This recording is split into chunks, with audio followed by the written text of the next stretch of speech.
We all want some level of safety and security. Firefighters, construction workers, EMT.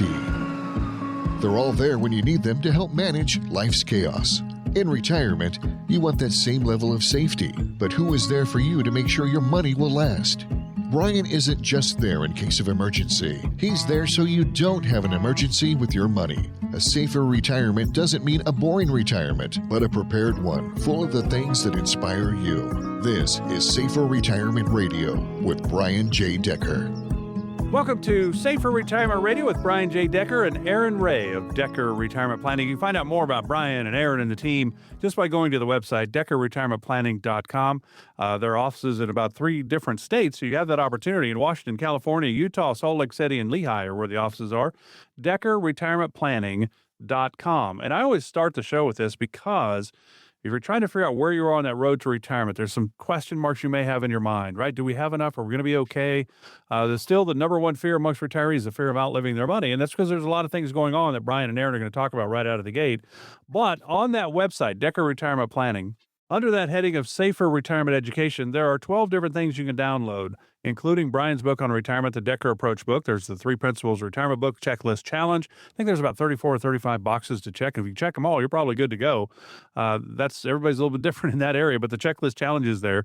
Kind of gives you an idea of where you are on that road to retirement. There's also a sample income plan. How's it going to work when you get to retirement? That's all under the heading of Safer Retirement Education on the website, deckerretirementplanning.com. So, Arrin, Brian, welcome to the show. And Brian, I thought it'd be kind of interesting because you've been doing this for a long time. You started in the financial world in 1986.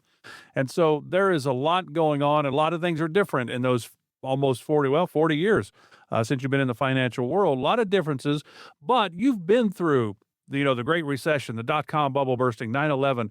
There are always things that happen in the world that kind of make people a little bit nervous. And we're kind of going through that right now. Are you seeing your clients at Decker Retirement getting nervous because of the Strait of Hormuz, of Iran, inflation, interest rates, all that kind of stuff? Yeah, they're wondering how to connect the dots between markets at all-time highs and economic news that's coming out that's maybe not so good, or inflation and higher oil prices, gas prices at the pump, definitely, and consumers still spending their money. It's something that's kind of interesting. And so let's take one of those, for example, the jobs numbers. In the last, 40, 50 years, you need to have 140,000 new jobs per month to maintain the unemployment number that we have right now, which is about 4.2%. 140,000 jobs. Well, everyone knows that in the last year, the jobs numbers have come in around 40,000, not 140, and the unemployment rate hasn't budged. Why is that? Well, it's because of a few things. Number one, a lot of retirees from the greatest generation, the boomers, are retiring, coming out of the workforce while those numbers are dropping. Second, the demographics of people having fewer children, having lower numbers entering the jobs market. And third, we've had 2.5 million illegals deported in the last year. And so with all of those, the 40,000 has not budged the unemployment number. I think that's kind of interesting, Mark. But another thing, we're watching manufacturing numbers being very good, future orders coming in. The market is, here's the bottom line. I would highlight this, underscore it, exclamation this. The market is assuming and looking right past this Iranian war thing that this is going to be short term and we're going to move on. The market is driven by a few things. Number one, earnings. And earnings are expected to be, the rate of change in earnings in the next 12 months is the highest in decades. So the markets are at or near all-time highs with the expectations that those earnings are going to be coming in. Now, if there's news that comes up on that would complicate or compromise those earnings, then the markets are going to respond. But right now, earnings, number one, are driving the markets higher. Number two, the expectation of lower interest rates. Lower interest rates means that we are expecting lower rates from the new Fed. We had the old Fed chairman give his last remarks just a week ago, And now the new Fed chairman that's coming in is expected to either maintain or bring rates down. That's the expectation that the market has right now. And the third thing is stock buybacks. Stock buybacks are a key part of supply and demand. You lower the supply, keep the demand the same, price goes higher. So the supply of stock is being bought back, and that's been going on for decades also. But for those things, Mark, the market is higher. The unemployment number is has not changed, staying very low, historically low. So, Arrin, inflation is a big deal. How do we protect our clients from inflation? Because I know, like for example, I've got a son, 35 years old. He's wanting to switch his cars, and right now the used car price has skyrocketed because of the price of aluminum. Right now, it's kind of interesting how the price of used cars have gone way up. So, how do we protect our clients from that key boogeyman, which is inflation? Yeah, I like your description there, Brian. So there's a number of different ways that we help our clients protect against inflation because we know it's going to be there, right? There's always going to be an inflationary aspect now and into the future. We don't know exactly what those numbers are going to be, but we do know that we're going to have to make sure to take care of them. So there's a few different things that we build into our financial plans to make sure that the inflation aspect is accounted for. The first is what's called a cost of living adjustment, or a COLA for short. So this is a planned annual increase in the income that is coming to them on a month over month basis. We know that inflation is going to be there. We want to make sure to have a set increase built into the plan so that you have that income increasing to help offset those inflationary expenses. So that's going to be thing number one. Second is all of the conservative rates of return that we put into the plan. So we here at Decker Retirement Planning are definitely not the shoot for the moon and hope to hit it approach. So there's a lot of different conservative projections that we instill into our plans to make sure that those are on the low end and that you outperform those over time. So the first of those would be the cost of living, or the annual increase we apply to Social Security. So historically, Social Security increases have been tied to CPI, or those inflation numbers. They do vary every year. In our plan, we've only got that set at a 0.5 or a 0.5% increase per year. Over the time period that you're going to be withdrawing Social Security, it's very likely that your Social Security is going to increase at maybe 2 or 3% or even more for periods of time if inflation starts to take off again. So that's another way that you've got an inflation hedge there. And then the next one is going to be the principal guaranteed accounts and the risk accounts, basically those investments that we help our clients with. Summing those up, we've got the cost of living adjustment built in, that planned annual increase. We've got the low rate assumed on the annual increases for Social Security. And then same concept for those accounts, the bucket 1 through 5 principal guaranteed accounts and the risk account, making sure that you have some wiggle room should inflation start to take off again. So anything I missed there, Brian? No, Arrin, inflation is a big thing, and we cover that in detail with our clients. 4 different ways that we protect clients from inflation. So our clients do have inflation exposure, but we look them in the eye and tell them if, in our opinion, their inflation risk is low or high. Most of our clients owning the real estate, having future injections of capital, whether it be inheritance or other, the risk bucket, those are, and the COLA, the cost of living adjustments that we build into the accounts, are key ways and reasons that our clients really don't have the big worries and concerns about inflation that some of the people really do. Well, one last comment just on risk in general, Arrin, and that is the 3 ways that we lower risk exposure for our clients. And we do it 3 ways. One is quantitatively. Most people out there that have the banker broker relationship, the banker or broker advise people in retirement to have a 60-40 or 70-30 portfolio.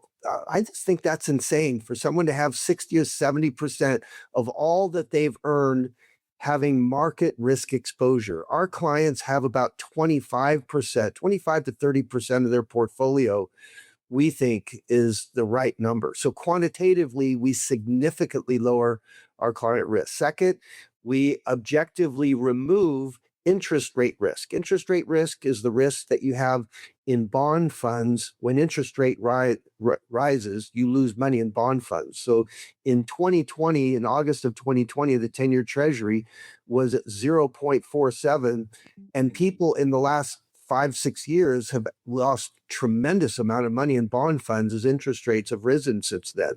And the third is strategically lowering clients' risk.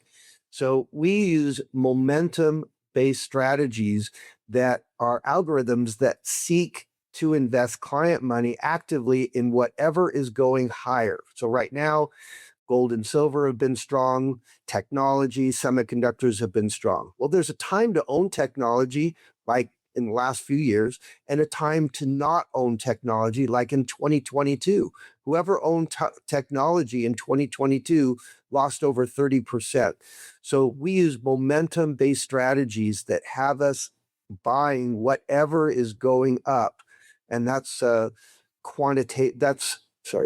that is strategically lowering our clients' risk. So when you think about all of this, maybe the world events do make you nervous. Maybe the market, when it goes up, you're excited. When it goes down, you're nervous. Holy cow, I don't know where I'm going to get my income from when I retire. That's what Brian and Arrin and the team at Decker Retirement Planning are all about. The Safer Retirement process helps you come up with an income plan, an income strategy, right? Where's your income going to come from when you retire? Because you're no longer working. So where's your income going to come from? Do you have to pull it all from the market monies? Do you have other options? Are you lucky enough to have a pension? There's a lot of people that are. Most of us don't have one. So income is really where it starts. Do you have the income month after month to feel super comfortable no matter what happens? That's a great place to start. But then it's about your investments. Because at the end of the day, you still need growth. You're going to be retired for 20 or 30 years. So Brian and Arrin and the team will look at that, investment strategies, maybe make a tweak here or there. Brian and the team, this is their wheelhouse, what they do. Then you go into taxes. Boy, huge thing. Brian and Arrin talk about taxes a lot on this program, because if you have a traditional IRA or 401k, those dollars have not been taxed yet. It's that ticking tax time bomb when you hit the age of 73 or 75, depending on when you were born. Then it's healthcare. Holy cow, is healthcare just keep going up and up and up. If you need long-term care, that could be a game changer. You need a strategy for the healthcare issue. And then, of course, there's legacy and estate planning. They're going to talk about that. Brian and Arrin are going to talk about that in this show today about estate planning. They're going to talk about, boy, how do we teach the generations behind us? If we knew the things we know now, we have done things a little bit differently with our money, maybe back in the day. Brian, probably not. I certainly would have done things a little bit differently. So there's a lot going on. There's a lot to come up. But if you want to talk with a team, you want to get some clarity into your situation, give them a call at 833-707-3030. No cost to you, no obligation, no pressure. There's no judgment either. We've all made some mistakes along the way. 833-707-3030.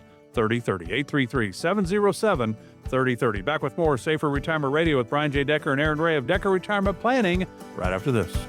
Filing for your Social Security benefits is like trying on a pair of pants. You can't just assume one size fits all. Visit with Brian Decker and the team at Decker Retirement Planning to explore your options. Call 833-707-3030. Like your pants, it's important to find the right fit. That's 833-707-3030. Remember that first paycheck when you started working all those years ago? You looked at the net amount and thought, whoa, what happened here? Ah, the joy of taxes. It could be this way with your retirement accounts. You know how much you've saved, but if you haven't planned for Uncle Sam, you could come up short in retirement. With tax laws constantly changing, there's a lot you need to know to make sure you're not paying more than your fair share. Financial advisor Brian Decker and the Decker Retirement Planning team can help you create a plan that shows you how taxes could affect you now and in the future. Set up your tax strategy session with Brian and the team at Decker Retirement Planning now. Call 833-707-3030. That's 833-707-3030. Make sure you know how these changes could affect you so you can avoid some of those whoa moments in retirement. Call 833-707-3030. Investment advisory and insurance services offered through Decker Retirement Planning, Inc., a registered investment advisor. Investing involves risk, including the potential loss of principal.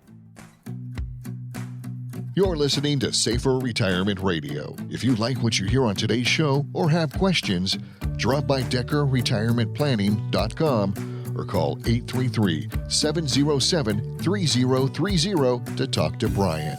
Welcome back to Safer Retirement Radio with Brian J. Decker and Arrin Wray of Decker Retirement Planning. Again, the website, deckerretirementplanning.com. Learn more about Brian, Arrin, and the team. There's a great opportunity for you there. There's a bunch of things you can download just for your information, including Brian's book on retirement, the Decker Approach book. That's on the website, Decker Retirement Planning, under the heading of Safer Retirement Education. 12 different things you can download. Download all. It's just there for your information. You can always call if you're nervous about this or that. Things are going on in the world. Boy, I'm nervous. Well, gas prices are up. I wonder if I'm going to be okay when I retire. I thought I needed this much income, but now I think I need a little bit more. How do you figure all of that out? Well, the team at Decker Retirement is here to help. It's 833-707-3030. If you have questions, concerns, there's no cost to chat with them. You have that opportunity every week on this program. 833-707-3030. All right. So we talked about the world events and the markets and the economy. Brian clarified that for us, gave us a pretty good clue on all of that's going on. Now, I know you guys wanted to talk about, Arrin, about the 529 plans, things you can do, maybe for your grandkids, maybe for your kids, whatever, but you want to get that college degree paid for because we know besides healthcare going up, we know college education is going up as well, isn't it? Yeah, talking about the inflation that's going on, obviously that applies to the things that we have to deal with every day, the gas, the food, the housing, rent, all of that kind of stuff, right? But it also applies to the inflation applies to education costs.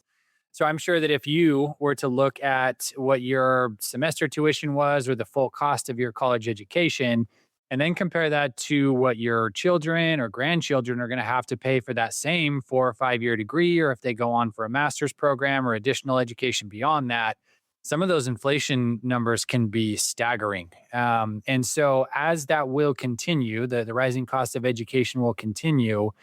It's really nice if you have the flexibility to be able to help support them in those things. So let's talk a little bit about some of the different savings accounts or specialized education accounts that you can use to be able to give them a leg up, not leave them with a massive student loan debt if they were to go to both an undergraduate and or a graduate program. So the first and the most common one that people think about is the 529 plan. Now, to start this off, why would you do this, right? What's the purpose of a 529? So the purpose of a 529 plan is to get money into that account and, similar to a traditional IRA, grow it tax deferred, where you're not paying income or capital gains taxes on those investments, and then also be able to withdraw that money without a taxable consequence for qualified educational expenses. So the advantage to these is that it allows you to be able to put a decent amount of money into it and then grow it tax deferred, versus if you were to just set aside a savings account or a brokerage account, something like that, where you're either going to pay annual income taxes or short-term capital gains taxes and or long-term capital gains taxes when you actually withdraw that money. So it's a way to be able to get that tax deferred nature for education expenses. Now, let's talk a little bit about what you can actually spend the money on. There used to be a restriction on anything below college or higher education. Those rules in the last few years have adjusted.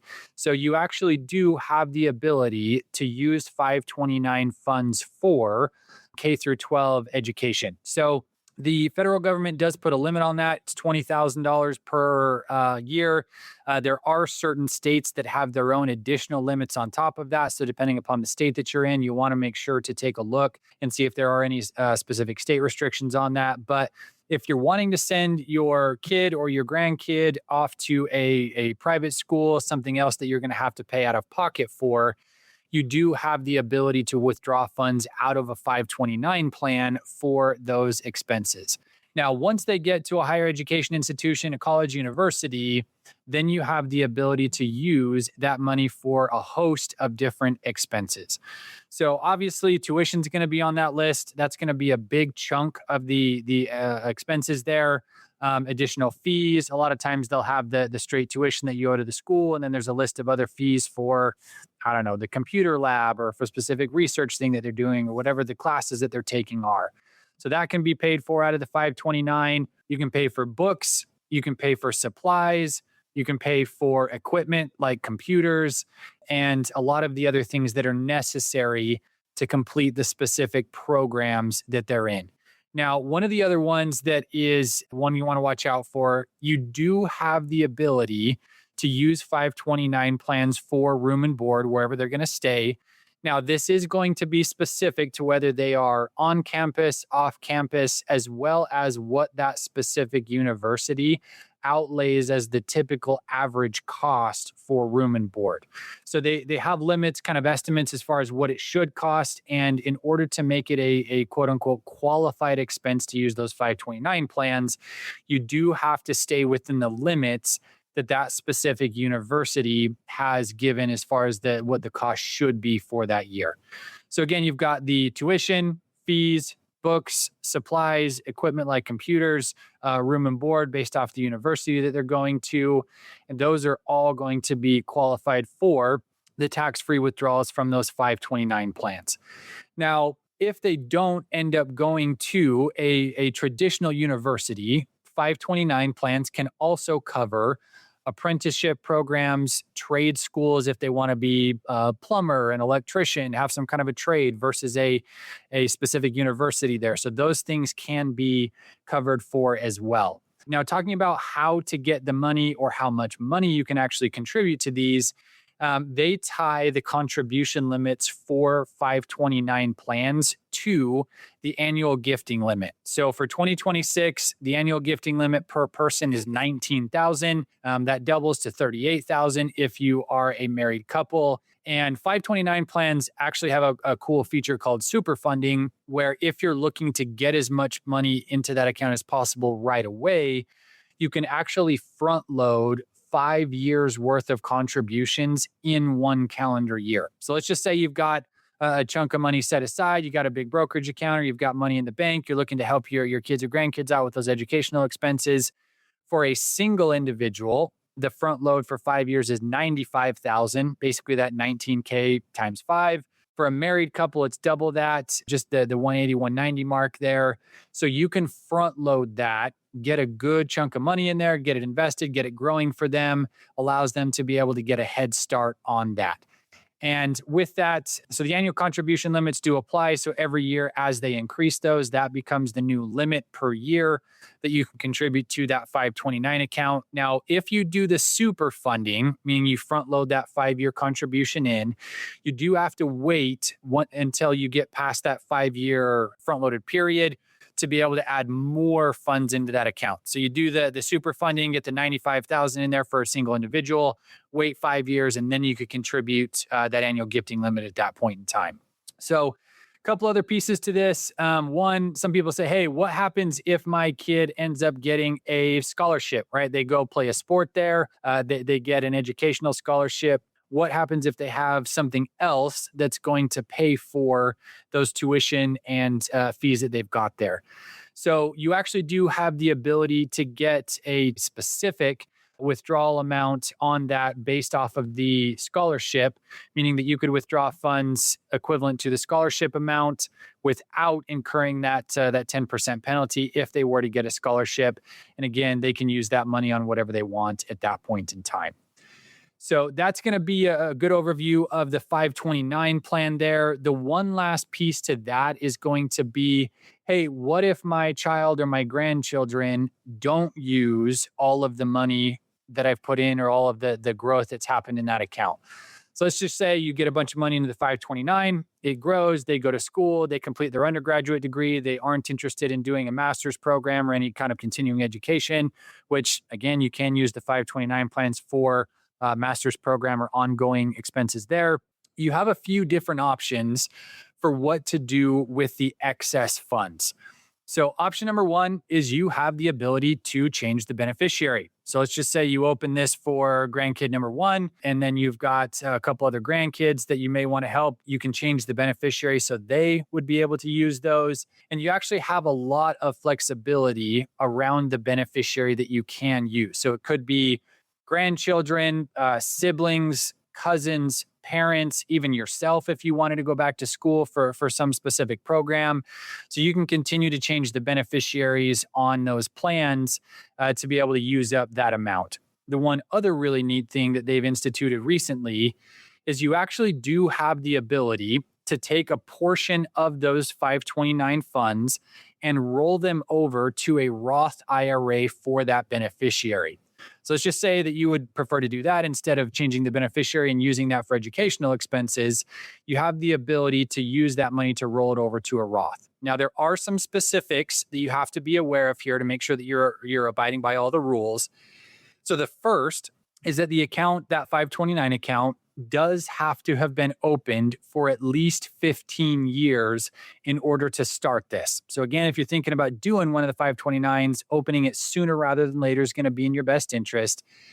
The second part from a timing restriction standpoint is you cannot roll over contributions that have been made within the last 5 years. So let's say the account's been open 15 years, 17 years. You want to do the Roth rollover, but you've put a bunch of that money into it within the last 3, 4, 5 years. You do have to wait for that 5-year threshold to be crossed to use that portion of the account as a rollover. So let's say you've abided by all the timing requirements. The next is the way that those rollovers can actually be done. So the total limit of dollars that you can roll over is $35,000.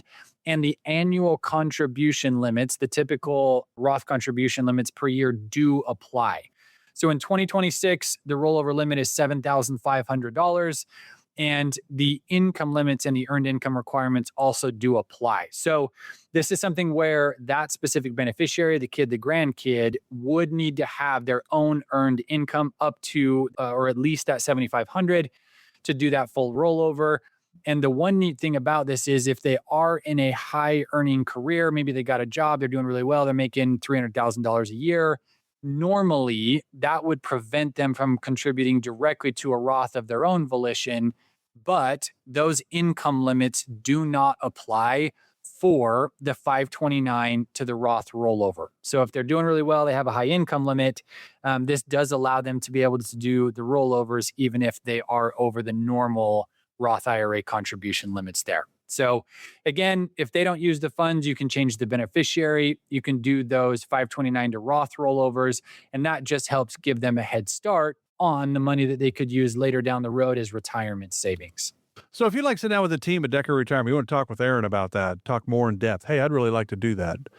Give them a call. There's no cost. 833-707-3030, 833-707-3030. No cost, no obligation, no pressure. Can't beat that. Get some insight. 833-707-3030. Back with more Safer Retirement Radio with Brian J. Decker and Arrin Wray of Decker Retirement Planning right after this. Your story is unique, and so is the legacy you leave behind. Connect with Brian Decker at 833-707-3030 to start writing the chapters of your legacy and ensure it reflects your values and dreams.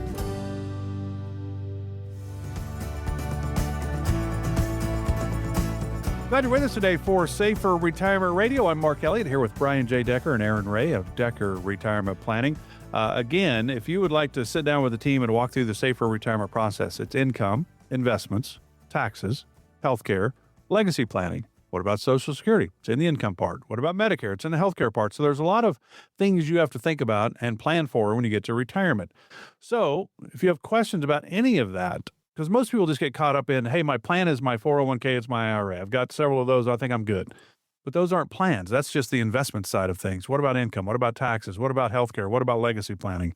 833-707-3030 is the number again. No cost to you. 833-707-3030. Might be the most important phone call when you think retirement today lasts 20 to 30 years. You need a plan. You need a strategy so you can go enjoy retirement, not be stressed all the time. 833-707-3030. And really that fifth leg of the Safer Retirement process, Brian, is estate planning. And I would imagine it's not on the forefront of everybody's mind when they come in. The first thing is, hey, can we retire? Do we have enough? But this is something that you guys don't want them to overlook, I would imagine. Right. There's some examples of some celebrities that have died intestate without a will. Prince died without a will, leaving an estate valued around $300 million. It took years to settle, the massive portion of the estate going to legal fees, taxes, rather than where he wanted it to go. Aretha Franklin in 2018, she had no formal will. There were handwritten notes that were found years later, some in a couch cushion. that caused a lot of problems, legal battles among family members. Retha, I'm sure she had intended money to go to certain people, and that didn't happen because there was nothing written. Bob Marley, Sonny Bono, Howard Hughes. Those are some big names of people that just it made it unnecessarily difficult. So a will, power of attorney, living will, and trust are the basic documents needed to really help move funds to where you want them to go, to handle situations when you're incompetent or not able to handle your estate. So let's talk about those. And first off, we need to say that we're not attorneys, can't give legal advice, but we are fiduciaries. And in the decades of seeing assets transferred with major problems, Arrin and I want to point out where those problems have been. So imagine, if you can, very simply, most all of us have three parts to our estate. We've got our retirement accounts. That's not a part of your will or your trust. Those accounts have beneficiary designations already to them. So when you pass with a copy of death certificate, Fidelity, Schwab, Vanguard is going to send assets and follow those instructions to send assets to where they belong. Second part of your estate is going to be your real estate. It's a big part of people's estate, and that's governed typically by your trust at a minimum. And the third part of your estate is everything else. It's called your residuary estate. That's governed by your will. Now, a problem with the will being a distribution document and not using a trust is probate. In one sentence, you can mostly get rid of probate by using pour-over provisions. So, for example, I'm married to Diane. Instead of Brian stating that I want my residuary estate to go to my beloved wife, Diane, if I do that, then the assets, I've died, and now the assets have transferred. And now we have a problem because you have probate coming in. It's an additional tax. It's like a tax where states can come in and decide, the value of your residuary estate and put a value on that and tax it. So that's an unnecessary expense in an estate transfer. You can get rid of that by having your will have a pour-over provision that states that it is my intention to give my residuary estate to the Brian and Diane Decker Revocable Family Trust. Now, I died, trust didn't die, and so there's no probate on that. The assets have transferred and flowed in or poured into the trust. Now, before I go on, you have, in most cases, you've got family members, unless you have no children or one child. If you have more than one child, you've got a problem when it comes to succession. So who do you want to be? If you're married, your spouse is going to succeed and be the next choice. For example, on your will, being the executor, and then you have successive executors on your will. If you have a pour-over provision, whoever you put there is not going to do too much because there's not much to do when your assets, residuary estate, pours into your trust. So if you have a person and you want to make them feel important, you can put them there. That would be a spot that would make them feel important, but they're just not going to do much. The big heavy lifting are the people that you put in successor trustees of your trust, because your trust is the distribution document. But before we get to the trust, let's talk about the power of attorney document next. Anything else on the will before we talk about power of attorney? The only thing that I would add is that sometimes, a lot of times in media, the will is kind of, for lack of a better term, glorified, right? It's kind of viewed as the end-all, be-all estate document, when in reality, it is a supporting document, and the trust, the living trust that you create really is what's going to govern the estate distribution, right? Hey, this person gets these specific items, or hey, here's how I want the money split up, or how those things are going to be handled. And so you want to make sure to be able to have both, right? Both the will, including that pour over provision, and the living trust to be able to govern the distribution of all of those assets, making sure that they work cohesively together. Again, the goal really is to just make this as easy and seamless as possible, not having the bickering, the infighting. Brian and I could both tell you some horror stories about clients or family members that they've had to go through just terrible estate settlement processes. So that's really the goal, is to just make this as easy as possible, make sure that your wishes are abided by, and that you've got everything ironed out so that everybody knows how this is supposed to work. Good points.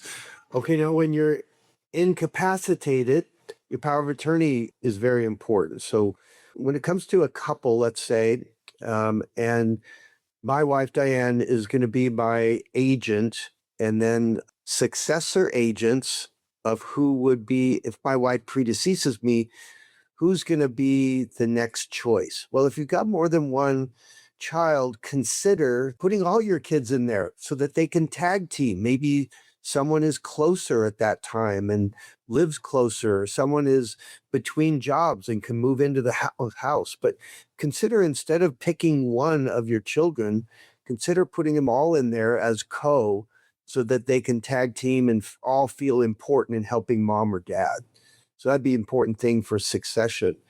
When it comes to fees, I just have seen fees being a problem. If you choose one child, Johnny, and Johnny's getting paid fees, and by the way, these fees are quote unquote reasonable fees, well, that's a blank check for him to write any kinds of fees that he wants to himself. So if you allow reimbursement, but get rid of the compensation clause, it just seems cleaner. And the third thing is the activation clause. When is it active?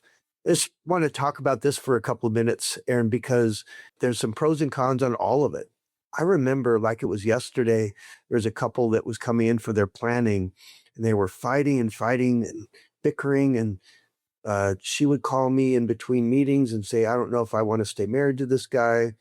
Well, it turns out I looked at their power of attorney, and their power of attorney was active on signature. So he had the right to, and she had the right to move assets as power of attorney while they were still alive. They didn't need to show incompetence.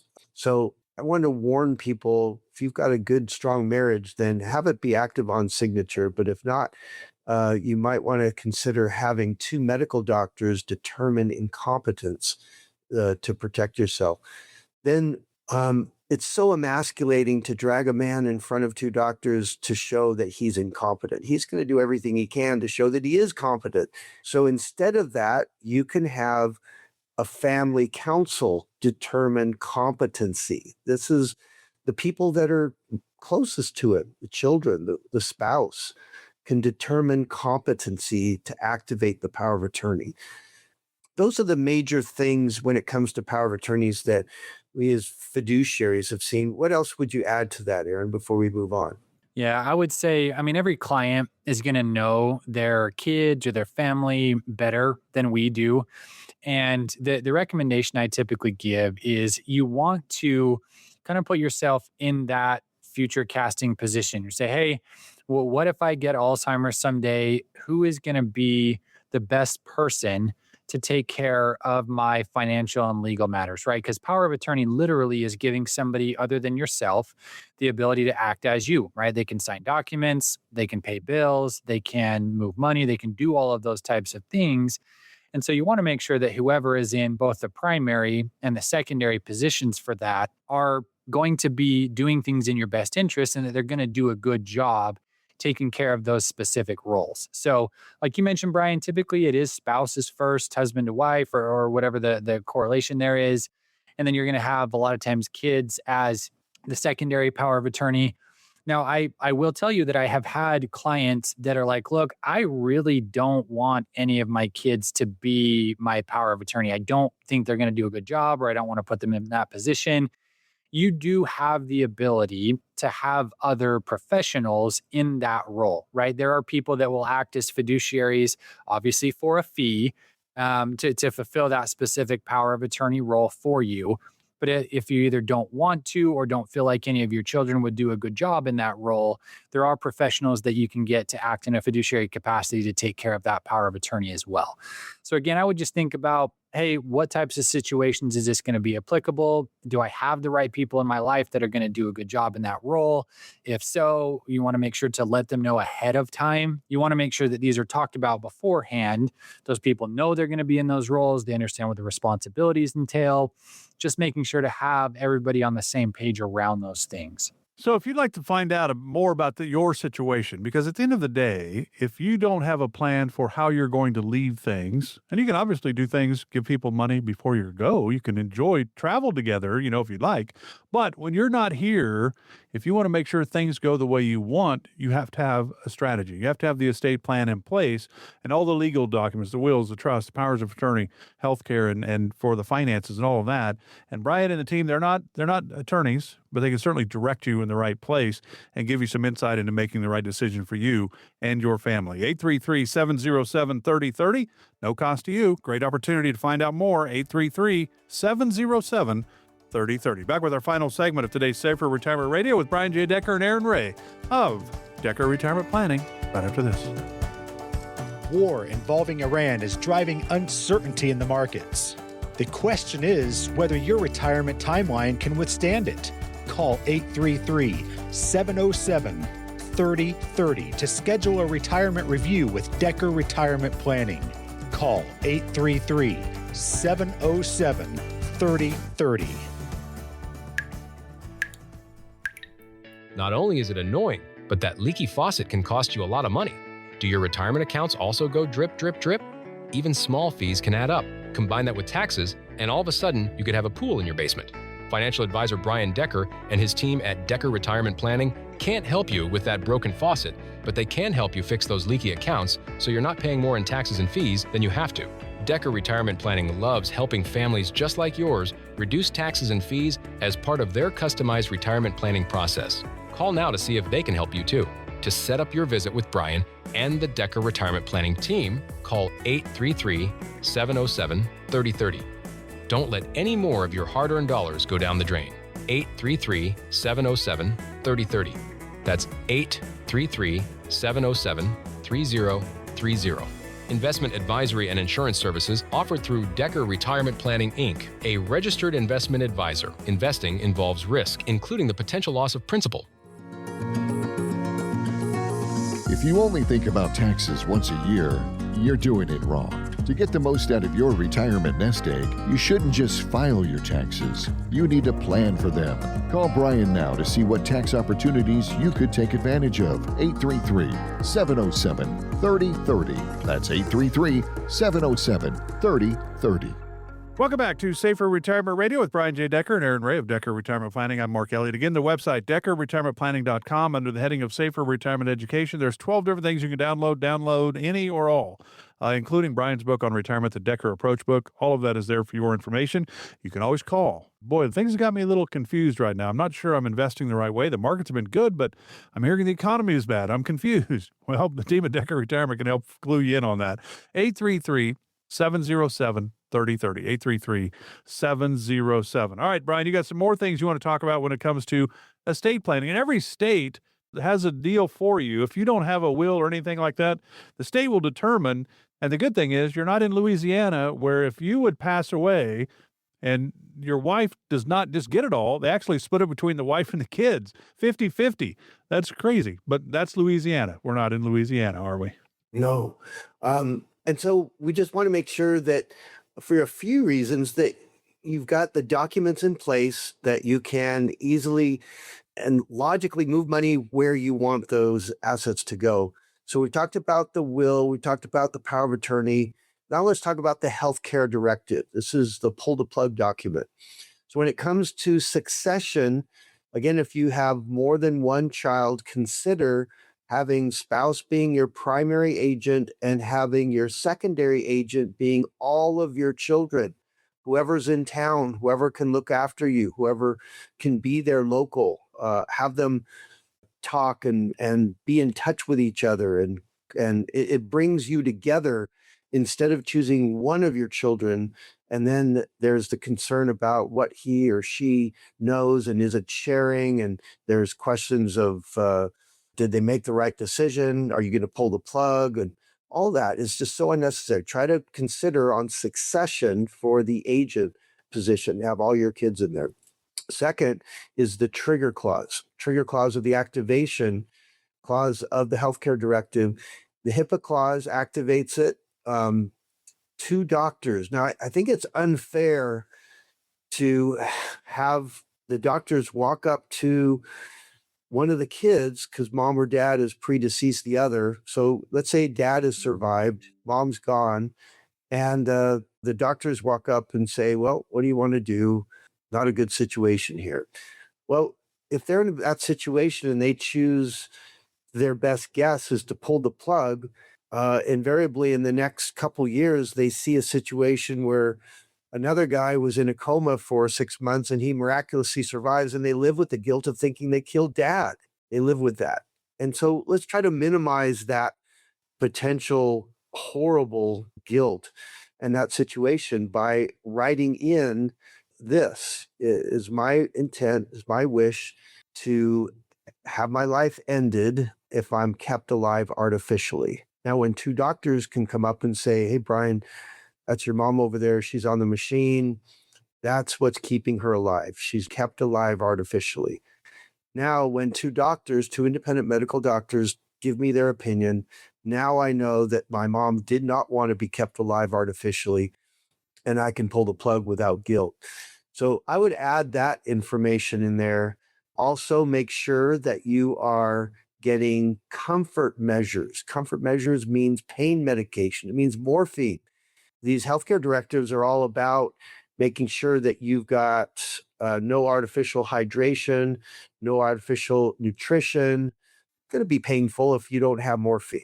And also DNR. Those are important things, but please make sure that you've got comfort measures in there. Mark, what else, when it comes to the healthcare directive, that pull the plug document, what else is there? I think the only other thing is a lot of these documents will be pretty straightforward. They're typically just a couple pages long. And like Brian said, you really have like 3 or 4 main choices that you're making. Number 1, do you or do you not want artificial life preservation? 2, do you want the comfort measures? 3, are there any other specific parameters that you want to put around this, right? Like, hey, I do or don't want these types of surgeries, or I want to be on artificial life support for just a set period of time, but no longer. And then obviously having the person in that role to make those decisions as far as the surgery or the treatment if you're unable to do that. So just making sure you think through those, again, just like the power of attorney, thinking through the types of scenarios where those are going to be applicable and having the right people in that specific role, right? If you have a son or a daughter that's in the healthcare field, they're a nurse, they're a doctor, they may be a better person to have with that role versus somebody else that doesn't have that same experience. So those were the only things that I would add to that. Good. Okay, now let's talk about the biggest document, most important, and that's the trust. The trust document has several parts to it. We'll talk again about succession. This is the heavy lifting. These people are going to be very involved, closing accounts, transferring money, paying bills, paying taxes, shutting down credit cards. It's a lot of work. Consider spreading that out to all of your children instead of putting that just on one child. So when it comes to succession, consider having several successor trustees. Now, spouses are co-trustees to each other. So when one spouse dies, you don't need to change the trust because the other surviving spouse is already there as a co-trustee. Next thing is when it comes to compensation, here again, most of the time you're beneficiaries of the estate anyhow. Why do you have compensation clauses in there? It just causes problems when the compensation is so vague, quote, reasonable compensation. No one's overseeing what reasonable compensation is. The kids are whispering to each other, the siblings, whether or not you're stroking yourself a huge check. And it just creates problems. So leave the reimbursement in there, get rid of the compensation clause. And then when it comes to the biggest nuclear part of the trust, and that is the tangible asset distribution section of the trust. This is why some kids never speak to each other again, is when they're told that the tangible assets are to be equally divided. And the oldest gets to choose first. Well, the oldest is no dummy. I'll take the house. You can't divide tangible assets. You can value them. You can have it. It just creates major problems, because how do you divide a Steinway? How do you divide a Porsche? How do you divide a house? Especially when there's fewer assets, that's an even bigger problem, because the house is basically the biggest tangible assets, and you can't equally divide that without liquidation clauses. So here are the liquidation clauses that we recommend. Again, we're not attorneys, can't give legal advice, but we have seen people use these very, very successfully. So sentence 1 is house and cars are to be sold with proceeds equally divided. Sentence 2, refer to Appendix A for specific asset transfer instructions. So this can be a Word document that you keep telling people that you've got, Johnny's going to get the fishing equipment, Sally's going to get mom's wedding dress, whatever. It's a document that you update and you link to by just referring to it here in the tangible asset distribution section of your trust. Next thing is third sentence. Anything not on Appendix A is to be sold/donated with proceeds equally divided. Sentence 4, rights of first refusal apply. If Johnny wants to buy the house, he has to buy out the interest of his siblings to make it fair. So this is something that we've recommended for quite a while. It allows, with the liquidation clauses, it allows tangible assets to be divided equally. Without that, and I'm not exaggerating, I've seen people that have hired attorneys to represent themselves because it's so unfair when you're trying to divide assets evenly. Tangible assets, it's very difficult to divide those evenly. I'll just add one more thing right here and then have you jump in. When you've got your will, power of attorney, living will, and trust documents created, well, good job. Let's just take the trust document by itself. You're part of the 80+% of the people that have a trust and never funded it. So make sure to fund your trust by retitling your home in the name of the trust. So you contact your local county recorder, send them a copy of your trust, pay $65, $70, whatever it is, retitle your home in the name of the trust. Don't put your cars in the trust, because when you sell them, you have to take your cars out of the trust and then you can sell them. It's a pain. People don't put cars in the trust, but homes at the very least should be titled in the name of the trust. And Arrin, I said one last thing. Here's the very last thing before I toss it over. You have options when it comes to who does your documents. Some great attorneys that can do will, power of attorney, living will, and trust. For a couple, could be $4,000 or $5,000, maybe $3,000 to $5,000, pretty standard. But there's also documents that are online created by estate planning attorneys for, we recommend Willmaker, $140, and you get for a spouse's 2 wills, 2 power of attorneys, 2 healthcare directives, and a trust, 7 documents. And you're able to easily go through, it's user-friendly, and create your different documents. So if you'd like to talk with the team, you certainly have that opportunity every week on this program. We're glad you're with us today for Safer Retirement Radio with Brian and Arrin. But at the end of the day, it's about you taking that step to get clarity into your situation. Can I retire? Do we have enough? Are we going to be okay? Do we have an estate plan? Do we have, we're going to pay for our kids, grandkids, education? There's so much on the plate. 833-707-3030 again is the number. 833-707-3030 might be the most important phone call you make. Again, that's 833-707-3030. Brian, Arrin, thanks for the time. Enjoy the rest of the weekend. We'll chat again next week. Security and insurance services offered by Decker Retirement Planning, a registered investment advisor with the SEC.